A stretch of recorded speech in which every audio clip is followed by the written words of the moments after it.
Parisa, and today we're going to brine a turkey in preparation for roasting it. In the last few decades, American livestock, especially turkeys and pork, have been bred to reduce the amount of fat in them. That's a good thing, but it also reduces the amount of moisture. So you can frequently get a dry turkey or dry pork chops if you don't brine them first.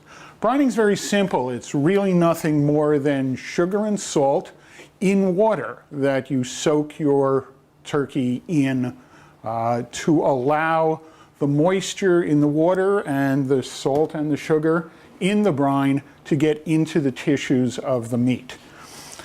The general ratio is a cup of sugar and a cup of salt per gallon of brine that you're going to be making.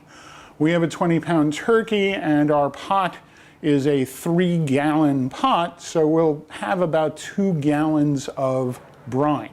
So we'll need about 2 cups of sugar and 2 cups of salt. However, if we were to try to do that simply in the water that we have, it would take forever to dissolve.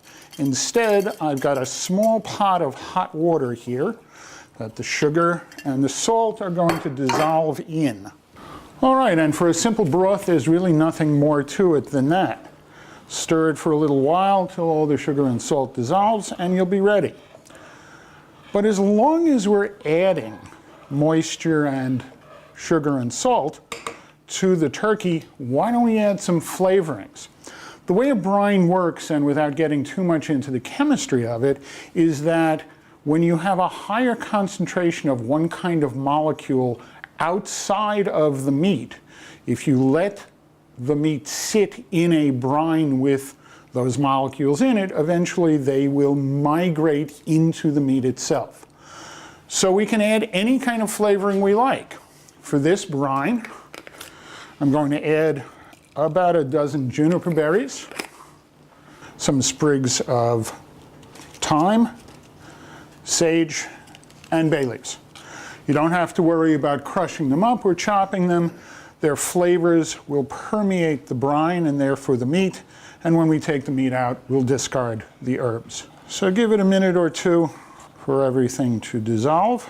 Turn off your heat, and now it's ready.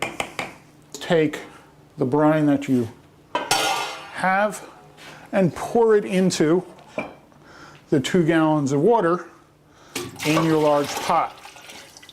However, we don't want this to be too hot. If it were too hot, we would cook the turkey in it before it went into the oven, and that's not a good thing. So let's add some ice cubes to it to make sure everything's cool. Stir it around, and then we simply open the turkey from its store packaging.